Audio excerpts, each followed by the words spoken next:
Pronto, povo do Terceirão, bom dia! Aqui é o Hélio de novo, e agora com filosofia, a gente vai estar falando sobre a continuidade do capítulo 17, vamos falar de reflexão estética, ok?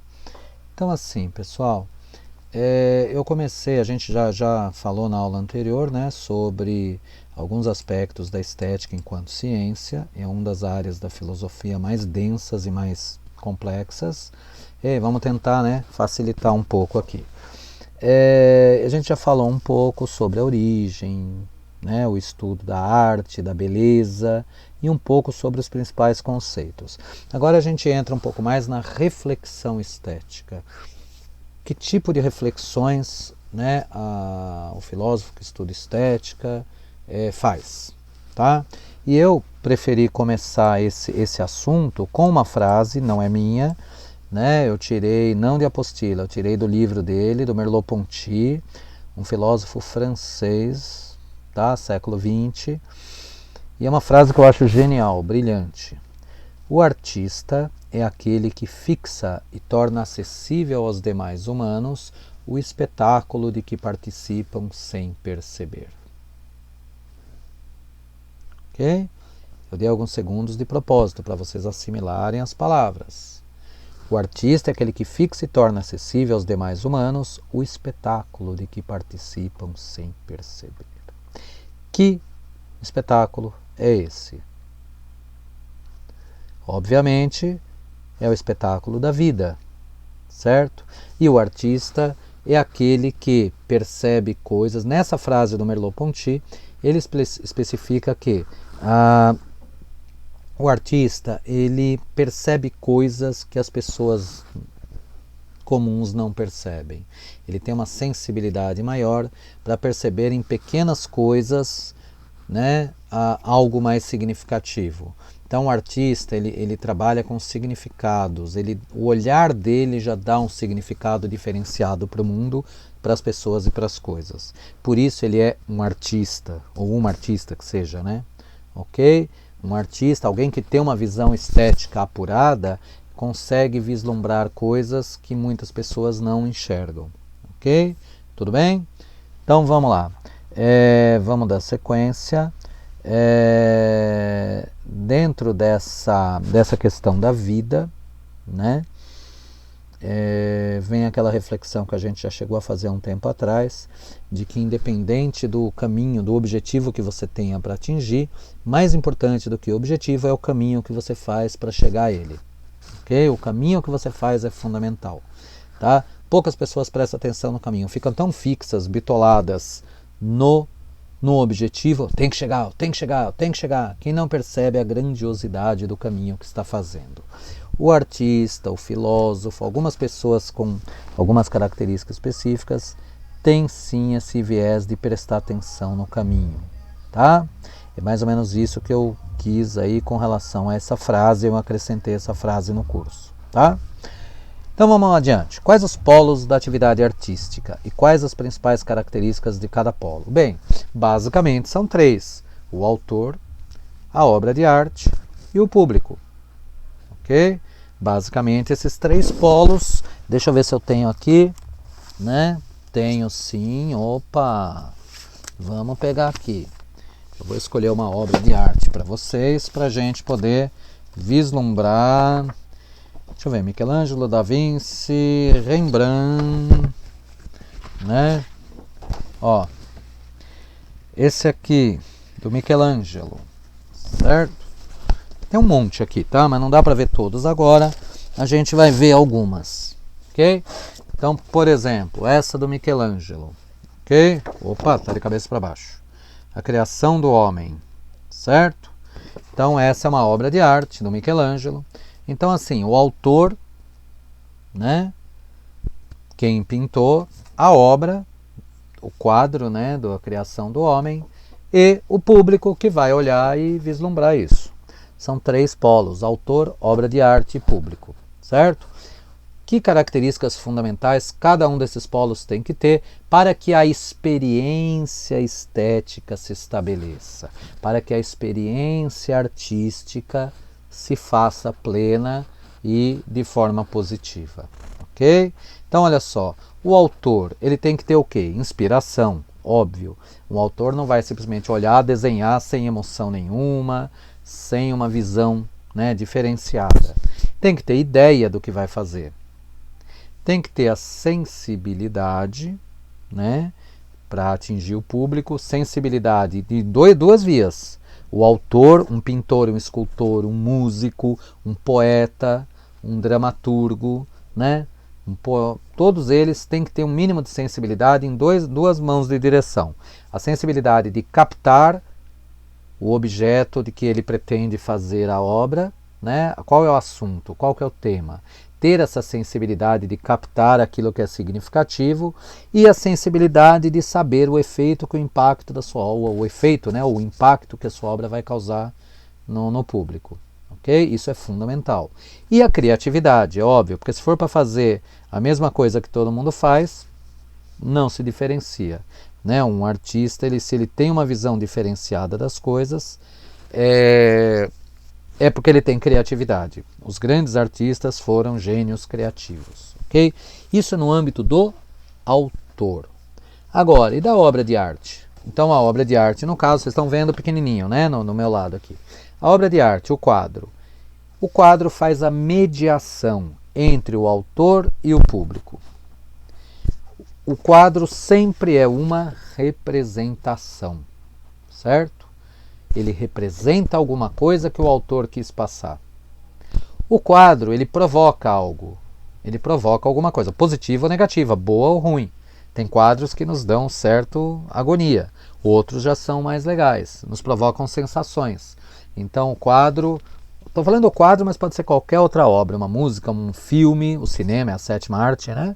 Um filme, qualquer coisa. Ele tem que provocar alguma reação, alguma emoção no público. Senão, não faz jus ao seu título de obra de arte. Uma arte que não provoca nada não é arte. Ok? E a beleza. Uma obra de arte tem que ser bela. Ah, mas a beleza não está nos olhos de quem vê? Ok, mas olha só, você pega um quadro que muitas pessoas acham bonito, outros não. Alguma característica tem esse quadro que fez com que as pessoas chegassem à conclusão de que é uma bela obra. Ou seja, a beleza não está apenas nos olhos de quem vê, mas existem algumas características na obra de arte que induzem o público a achar belo. Ok? É essa pegada que eu tô chegando. Ok? Aqui no caso representa Deus criando Adão, né? Ok? E o público? Qual seria o papel do público nisso tudo? Tá? O papel do público é assim. Primeiro, a contemplação. Certo? A contemplação da obra. Eu vou olhar e falar, nossa, que quadro lindo. A sensibilidade. O público também tem que ter sensibilidade.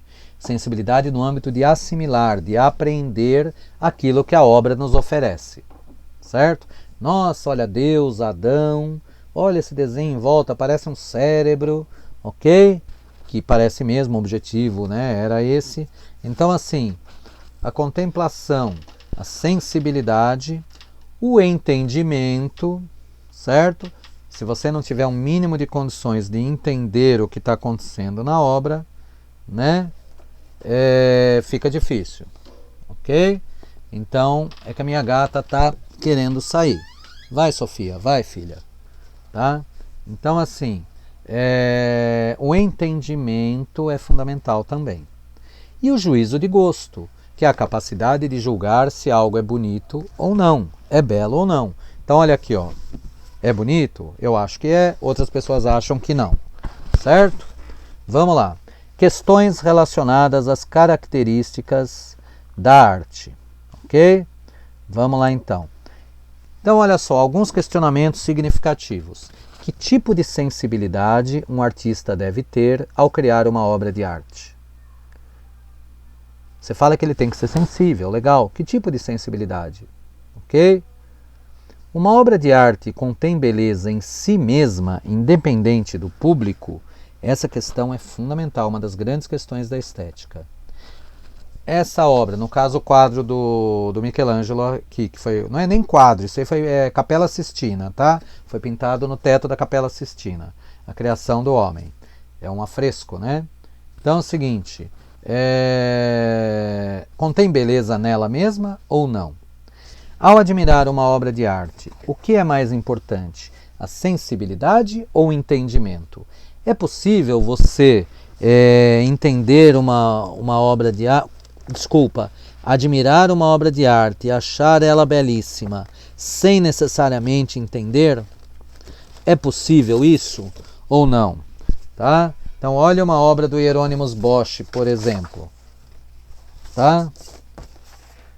Deixa eu pegar aqui uma obra para vocês, do Bosch. Ó, uma obra do Hieronymus Bosch.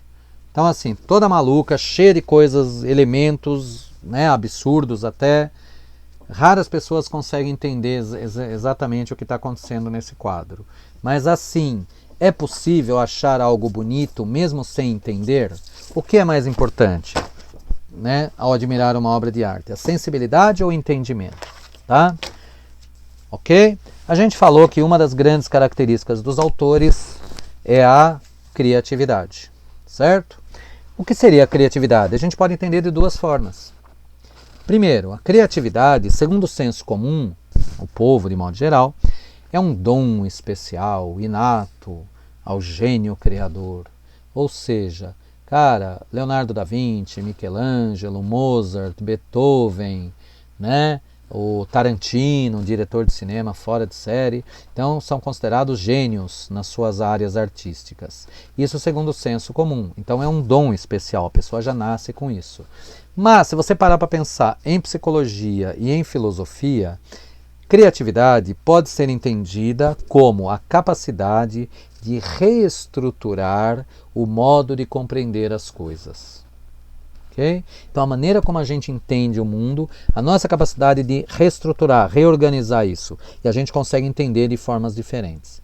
Isso pode ser entendido como criatividade no sentido psicológico ou filosófico. Ok? Lembrando que quais os critérios para se julgar uma ideia criativa? Como é que você sabe que uma ideia é criativa ou não? Tá? Primeiro, abrangência. Ela é abrangente. Qual é a abrangência dela? Ela é suficientemente abrangente ou é muito restrita? Novidade. Tem que ser algo novo. Senão, não faz sentido. Você fazer mais do mesmo, né? Velozes e Furiosos, parte 10. Não tem muita novidade. Todo mundo já sabe o que a franquia oferece, né? E a relevância, né? A relevância, se ele causa um impacto, é relevante no mundo da arte, causa um impacto no público. Então isso são critérios para se julgar uma ideia criativa. Não só no âmbito das artes, mas até mesmo no âmbito técnico. É possível aplicar isso também. Ok? Lembrando que a arte ela mudou muito dos últimos anos, do século XX para cá.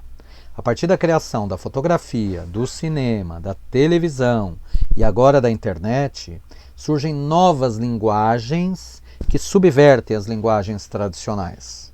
Tá? Então, novos tipos de linguagem. E isso acaba tornando mais difícil diferenciar o que é arte do que não é arte. A gente lembra aí de algumas polêmicas que houveram em algumas exposições aí recentes no Brasil, né, do homem nu lá deitado, outro dos quadros que implicavam, né, em referências sexuais. Algumas pessoas aí se questionaram. Então a gente sabe aí, né, do impacto que causa determinadas obras. E isso é arte ou não é arte? E se for arte, é uma arte válida ou não? Qual o impacto que ela causa? Certo? Que tipo de sensibilidade ela toca? Certo? Então esse eu acho que são temas importantes para a reflexão estética, ok? Na próxima aula a gente vai falar sobre os grandes temas dessa reflexão. Tudo bem? Muito obrigado a todos, até a próxima.